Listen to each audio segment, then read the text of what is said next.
네, 주안의 만나 8월 29일 토요일 묵상을 함께 나오도록 하겠습니다. 오늘 말씀은 이사야 37장 21절에서 38절 말씀으로요. 하나님의 응답과 사내립의 최후라고 하는 제목으로 함께 묵상을 나오도록 하겠습니다. 우리가 어릴 때 보면 동네 형들에게 괴롭힘을 당하고 울면서 집에 왔을 때에 부모님이 나의 손을 잡고 그 형들에게 가서 그 형들을 상당히 야단치는 경우들이 있죠. 그때 야단을 치는 대상, 그 야단 맞는 대상은 형들이지만 그 말들로 인해서 위로를 받는 것은 나 자신입니다. 우리 아빠가 있으니까, 우리 엄마가 있으니까 내가 안도가 된다, 살만하다라고 하는 생각을 하게 됩니다. 오늘 본문 히스기야 37장 21절에서 29절까지는 아수르에 대한 하나님의 진노의 표현이 나타납니다. 그 대상은 아수르이지만 그 말들로 인해서 위로를 받는 것은 유다와 히스기야예요. 히스기야의 기도를 들으신 하나님께서는 이사야를 통하여 그 기도에 대한 하나님의 마음을 전달하십니다. 사내립은 유다의 북쪽 레바논을 정복했습니다. 그리고 유다의 남쪽 애굽의 하수까지 정복을 했어요. 그러다 보니까 그 마음이 교만해져서 어느 자리를 넘보게 되냐면 하나님의 자리를 넘봅니다.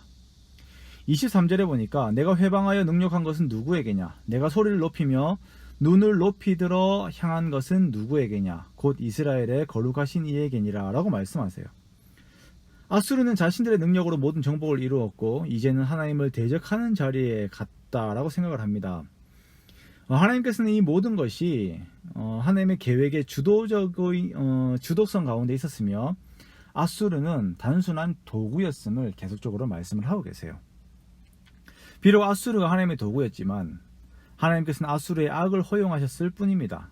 아수르는 그의 분노와 그의 오만함 속에서 정벌을 하였고 하나님께서는 이들의 죄악에 대한 안갚음으로 그들이 패하여 자신들이 왔던 길로 돌아가게 하십니다. 이사야는 이 일들이 반드시 일어날 것임을, 또한 이 일들이 하나님에 의해서 일어나는 역사임을 상기시키기 위해서 징조를 함께 이야기합니다. 그 징조는 무엇이냐면 먼저는 올해는 스스로 난 것을 먹고 그리고 둘째 해에도 또 거기서 난 것을 먹을 것입니다. 그런데 세 번째 해에는 심고 거두며 포도나무를 심고 그 열매를 먹을 수가 있습니다.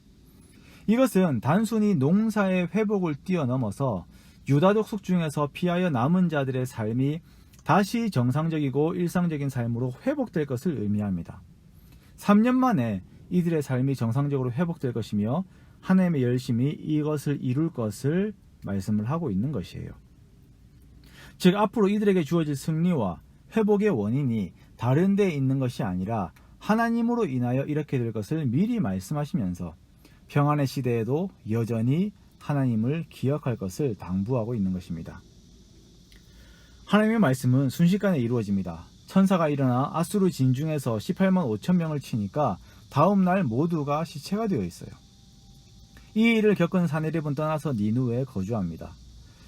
하나님으로 인하여서 이렇게 초자연적인 패배를 경험하였음에도 불구하고 그는 여전히 그의 신 니스록에게 경배하는 삶을 살죠. 그러다가 그의 아들 아드람멜렉과 사레셀이 사내립을 칼로 죽이고 아라랏으로 도망합니다. 그리고 사내립의 아들 에살핫돈이 왕이 됩니다.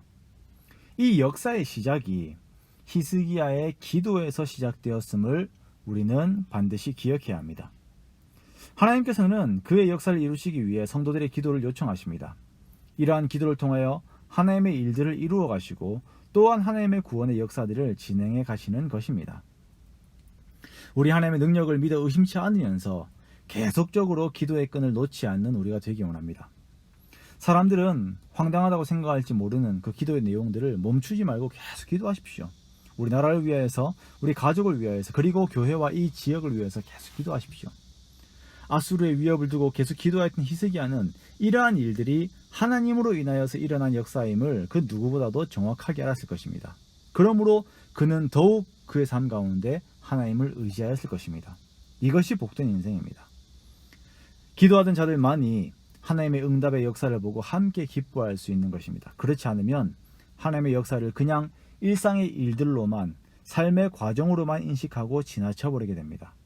물론 하나님과의 더욱 깊은 관계 속으로도 들어갈 수 없습니다. 그러므로 우리는 끊임없이 깨어 기도해야 합니다. 사랑하는 성도 여러분, 혼란한 이 땅을 위해서, 세계 복음화를 위해서, 나 자신과 가정을 위해서 계속 기도합시다. 기도하고 또 기도합시다. 그러면서 하나님의 응답을 함께 경험하고, 함께 하나님을 찬송하고, 하나님을 높이고, 하나님과 동행하는 그런 삶을 살아갑시다. 이렇게 온전히 주의 뜻을 구하며 우리를 향한 주님의 선하신 뜻들을 경험하는 그런 복된 삶을 살아가는 저 여러분 되시기를 주님의 이름으로 축원합니다.